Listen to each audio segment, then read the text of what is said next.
नमस्कार। मैं वसंत रावल ज्योतिष विद्या ज्ञान चैनल के अंदर आज मैं आपको बताने आया हूं जन्म कुंडली के अंदर वो कौन से योग होते हैं जिसको देखकर हमें पता चलता है कि ये व्यक्ति एक विद्वान, ज्ञानी, प्रखर और एक सफल ज्योतिषकार बन सकता है। जन्म कुंडली के अंदर बहुत सारी अलग अलग चीजें हैं जिसका गहनता से अध्ययन करना पड़ता है, तब जाके हमें पता चलता है कि ये व्यक्ति एक प्रखर ज्योतिषकार बन पाएगा या नहीं। तो कौन कौन सी बातें हैं वो सुनिए। सबसे पहले जन्म कुंडली के अंदर कुछ खास भाव है, इन भावों का शुभ होना बहुत आवश्यक होता है। वो कौन कौन से भाव हैं तो वो सुनिए। जन्म कुंडली के अंदर सबसे इंपॉर्टेंट होता है लग्न भाव, क्योंकि लग्न भाव से हमें पता चलता है कि ये व्यक्ति के आचार, विचार, संस्कार, चारित्र, प्रभाव, प्रतिभा, व्यक्तित्व कैसा है, ये सारी बातें हमें लग्न भाव से पता चलती है।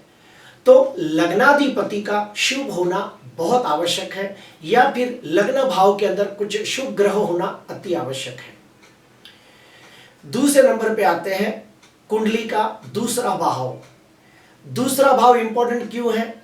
क्योंकि एक अच्छा ज्योतिषकार बनने के लिए व्यक्ति की वाणी अच्छी होनी आवश्यक है। अगर कुंडली के अंदर दूसरे भाव के अंदर कोई शुभ ग्रह बैठा हो, कोई बलवान ग्रह बैठा हो, या फिर दूसरे भाव का स्वामी शुभ स्थिति में बलवान होता हो, तो ऐसे व्यक्ति की वाणी बहुत ही मधुर होती है, उसकी वाणी में सत्यता होती है। काफी बार हम लोग बोलते हैं ना कि इसकी वाणी में सरस्वती का वास है, तो ऐसा कब होता है? जब उसका दूसरा भाव बलवान हो। उसके बाद आते हैं जन्म कुंडली का पांचवा भाव। पांचवें भाव से क्या क्या देखा जाता है? बुद्धि, विद्या, ग्रहण शक्ति, वो व्यक्ति का तर्क बुद्धि कितना है, वो व्यक्ति का ग्रास्पिंग पावर कितना है, उसकी स्मरण शक्ति कैसी है, वो कितना तेजस्वी है, प्रभावशाली है, वो पांचवा भाव बताता है। अगर पांचवा भाव कुंडली में शुभ स्थिति में बलवान होता हो, पंचमेश बलवान हो, या पंचम भाव के अंदर कोई ग्रह बलवान होकर बैठा हो, तो वो व्यक्ति का एक सफल ज्योतिषकार बनने का सपना पूरा होता है। उसके बाद तीसरे नंबर पे आते हैं कुंडली का आठवां भाव। अष्टम भाव से क्या क्या देखा जाता है? गुड़ ज्ञान, गुड़ रहस्य, गुड़ विद्या।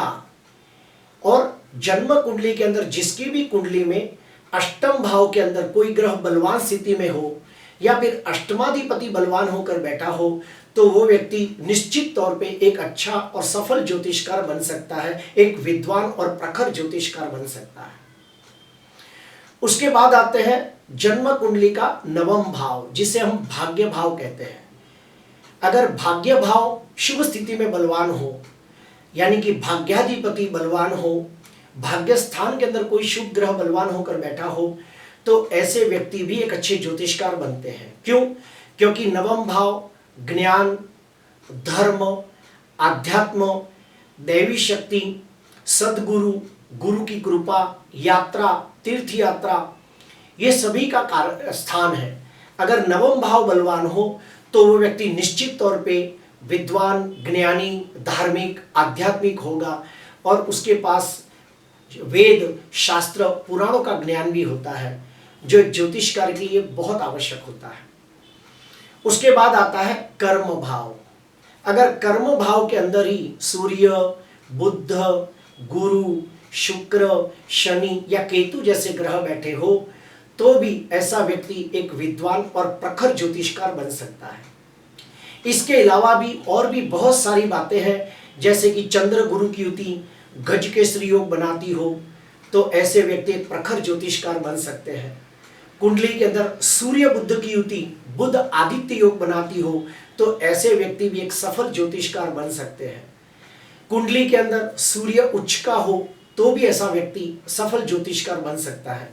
इसके अलावा भी बहुत सारी चीजें हैं जो मैं आपको बताना चाहता हूं, और साथ में मैं अपनी खुद की कुंडली भी आपको बताऊंगा कि मेरी कुंडली के अंदर वो कौन से योग बनते हैं जिसके आधार पर मैं ज्योतिषकार बना, ताकि आपका ज्ञान बढ़े। तो आइए गहराई से जानते हैं। जैसे कि आपके सामने देखिए मेष लग्न की कुंडली है। अगर मेष लग्न की कुंडली के अंदर अगर सूर्य उच्च का होकर बुध के साथ बैठा हो तो ऐसे व्यक्ति एक निश्चित तौर पे प्रखर ज्योतिषकार बन सकते हैं। क्यों? क्योंकि सूर्य उच्च का और है जो आत्मा कारक है और बुध ज्योतिषी का कारक है। सूर्य बुध की युति एक सफल ज्योतिषकार बनाती है, एक विद्वान ज्ञानी प्रखर ज्योतिषकार बनाती है। अगर आपकी कुंडली के अंदर सूर्य बुध की युति केंद्र में होती हो, त्रिकोण में होती हो या फिर दूसरे 11वें भाव में होती हो तो ज्योतिषकार बनने की उम्मीद बढ़ जाती है। इसके अलावा जिसकी भी कुंडली के अंदर पंचम भाव के अंदर, ध्यान से सुनना, जिसकी भी कुंडली के अंदर पंचम भाव के अंदर सूर्य बुध और शनि की युति होती हो, भले राशि कोई भी हो, कोई भी राशि हो, कोई भी लग्न हो, लेकिन अगर पंचम भाव के अंदर सूर्य बुध शनि की युति होती हो तो ऐसा व्यक्ति निश्चित तौर पे एक प्रखर ज्योतिषकार बनता है, एक विद्वान ज्ञानी ज्योतिषकार बनता है। वैसे और एक नियम है कि लग्न कोई भी हो, लेकिन अगर सूर्य बुध गुरु एक साथ नवम भाव में बैठे हो तो भी ऐसा व्यक्ति एक विद्वान ज्ञानी और सफल ज्योतिषकार बन सकता है। तो याद रहे, पंचम भाव के अंदर कोई भी राशि का सूर्य बुध शनि हो तो प्रखर ज्योतिषकार बन सकता है। वैसे ही जन्म कुंडली के अंदर सूर्य बुध गुरु कोई भी राशि का होकर बैठा हो तो भी ऐसे व्यक्ति एक विद्वान ज्ञानी प्रखर ज्योतिषकार बन सकते हैं। अभी हम लोग और एक बात स्टडी करेंगे कि मैंने अपने जीवन में जितने भी ज्यादातर विद्वान ज्योतिषकार देखे हैं उनके कुछ खास लग्न देखे हैं, वो भी मैं आपको बताना चाहता हूं। जिसकी भी कुंडली के अंदर मिथुन लग्न हो या फिर कन्या लग्न हो, धनु लग्न हो, सिंह लग्न हो, मीन लग्न हो, ऐसे लोग एक प्रखर ज्योतिषकार बनते हैं। फिर से कहूंगा, जिसकी भी कुंडली के अंदर मिथुन लग्न, कन्या लग्न, धनु लग्न, मीन लग्न और सिंह लग्न, ये लग्न वाले व्यक्ति ज्यादातर मैंने देखे हैं बहुत ही प्रसिद्ध, प्रख्यात और विद्वान ज्योतिषकार बनते हैं। ये भी देखा गया है। इसका मतलब ये नहीं है कि बाकी के लग्न वाले ज्योतिषकार नहीं बन सकते हैं, बन सकते हैं, लेकिन इन लग्नों के अंदर ज्योतिषकार बनने की संभावनाएं दूसरे लग्नों के हिसाब से ज्यादा पाई जाती है। अभी हम आते हैं मिथुन लग्न की कुंडली में। अगर मिथुन लग्न की कुंडली के अंदर बुध लग्न में ही बैठ के स्वगृही होकर भद्र योग नामक राजयोग बनाता हो या फिर लग्नाधिपति बुध चौथे भाव के अंदर उच्च का होकर भद्र योग नामक राजयोग बनाता हो और उसके ऊपर यानी कि बुध के ऊपर गुरु की दृष्टि पड़ती हो तो ऐसा व्यक्ति भी प्रखर ज्योतिषकार बनता है। फिर से कहूंगा, मिथुन लग्न की कुंडली हो और बुध स्वगृही या उच्च का होकर केंद्र में बैठा हो और उसके ऊपर गुरु की 5वीं, 7वीं या 9वीं शुभ दृष्टि बुध के ऊपर पड़ती हो तो ऐसे व्यक्ति भी प्रखर ज्योतिषकार बनते हैं। और भी मैंने देखा है कि मिथुन लग्न की कुंडली के अंदर अगर बुध शनि की युति लग्न में, पंचम भाव में या भाग्य भाव में होती हो तो भी ऐसे लोग विद्वान ज्योतिषकार बनते हैं। फिर से कहूंगा, मिथुन लग्न की कुंडली के अंदर बुध शनि की युति यानी कि लग्नेश और भाग्येश की युति यानी कि बुध शनि की युति लग्न भाव में, पंचम भाव में और भाग्य भाव में होती हो तो भी ऐसे लोग एक प्रखर ज्योतिषकार बनते हैं। उसके बाद आते हैं कन्या लग्न की कुंडली के अंदर। तो कन्या लग्न की कुंडली के अंदर अगर लग्न में ही बुध गुरु साथ में बैठे हो तो यहाँ पे गुरु बहुत ही शुभ माना जाता है, क्योंकि गुरु यहाँ पे बैठा हो तो बहुत अच्छा फल देता है और साथ में बुध उच्च का होकर भद्र योग बनाता है। तो लग्न में ही अगर बुध गुरु हो तो ऐसे व्यक्ति भी एक विद्वान ज्ञानी प्रखर ज्योतिषकार बनते हैं। कन्या लग्न की कुंडली के अंदर अगर बुध शनि की युति, ध्यान से सुनना, कन्या लग्न की कुंडली के अंदर बुध शनि की युति लग्न में, दूसरे भाव में, पंचम भाव में नवम भाव में और दसम भाव में होती हो तो भी ऐसे लोग एक अच्छे ज्योतिषकार बनते हैं। ठीक उसी प्रकार कन्या लग्न की कुंडली के अंदर बुध शुक्र की युति लक्ष्मी नारायण योग बनाती हो, ध्यान से सुनना, कन्या लग्न की कुंडली के अंदर बुध शुक्र की युति लक्ष्मी नारायण योग बना के 5वें या 9वें भाव में होती हो तो भी ऐसे लोग एक प्रखर ज्योतिषकार बनते हैं। कन्या लग्न की कुंडली के अंदर सूर्य बुध राहु की युति भी एक विद्वान प्रखर ज्ञानी ज्योतिषकार बनाती है। उसके बाद आता है धनु लग्न की कुंडली जो मेरी खुद की है। अभी मेरी खुद की कुंडली के सारे ग्रह मैंने यहाँ रखे हैं। मैंने मेरे कुंडली में कौन कौन से योग है जिसके आधार पर मैं ज्योतिषकार बना वो भी मैं बताना चाहूंगा, गौर से सुनना।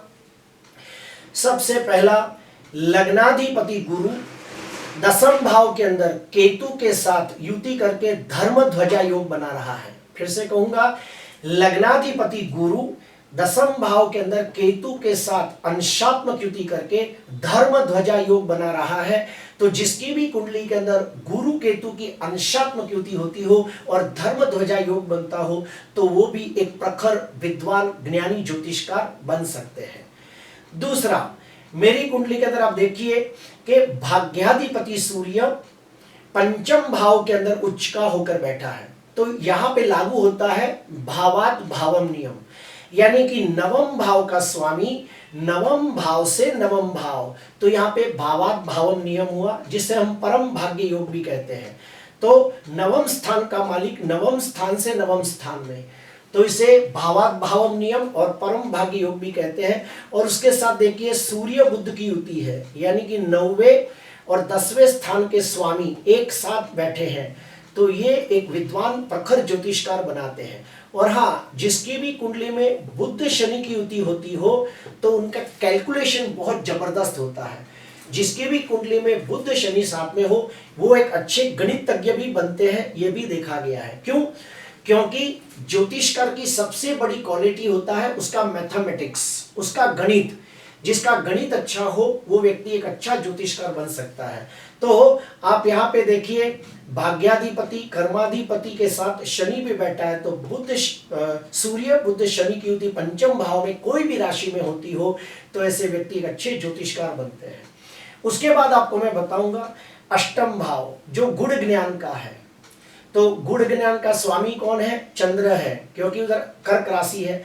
तो कर्क राशि का स्वामी चंद्र 6वें भाव के अंदर विपरीत राजयोग बना रहा है। अष्टमाधिपति अष्टम भाव के से यहाँ पे खड्डे का मालिक खड्डे में, तो यहाँ पे भी इंट्यूशन पावर स्ट्रॉन्ग करता है, व्यक्ति को अच्छा ज्योतिषकार बनने में मदद करता है। तो ये सारी बातों से पता चलता है कि ऐसा व्यक्ति एक अच्छा ज्योतिषकार बन सकता है। लग्नाधिपति गुरु केतु के साथ धर्म ध्वजा योग बना रहा है। भाग्येश कर्मेश की युति बुद्धि में पड़ी है। सूर्य उच्च का होकर बुध के साथ बुध आदित्य योग बनाता है। बुध शनि का योग गणितज्ञ बनाता है। और अष्टमाधिपति उच्च का होकर 6वें भाव में बैठा है। तो ये सारी बातें ये जाहिर करती है कि ऐसा व्यक्ति एक अच्छा ज्योतिषकार बन सकता है। इसके अलावा और भी एक चीज मैंने देखी है कि जिसकी भी कुंडली के अंदर शुक्र स्वगृही या उच्च का होकर केंद्र में बैठा हो तो वो लोग भी एक अच्छे ज्योतिषकार बनते हैं। क्यों? क्योंकि जो ज्योतिषकार बनता है वो आगे जाके वास्तु का ज्ञान हासिल करता है। वो व्यक्ति रत्न बेचता है, यानी कि रत्न की जानकारी हासिल करता है। और एक ज्योतिषकार के पास वास्तु का ज्ञान और रत्न का ज्ञान भी होना आवश्यक है। तो जिसकी भी कुंडली में शुक्र बलवान होता है वो भी एक अच्छा ज्योतिषकार बन सकता है, एक वास्तु शास्त्री बन सकता है, एक रत्न शास्त्री बन सकता है। और उनका भी इंट्यूशन पावर स्ट्रांग होता है। क्यों? क्योंकि जो शुक्र है वो कौन है? शुक्राचार्य, राक्षसों के गुरु। तो वो जो गुरु जिनके पास संजीवनी विद्या थी तो कितने प्रखर होंगे। नवग्रहों के अंदर गुरु के बाद शुक्र का नंबर आता है ज्ञान प्राप्ति के लिए। अभी हम आगे बढ़ते हैं कि सिंह लग्न वाले व्यक्ति भी एक अच्छे विद्वान ज्योतिषकार बनते हैं, ये भी मैंने देखा है।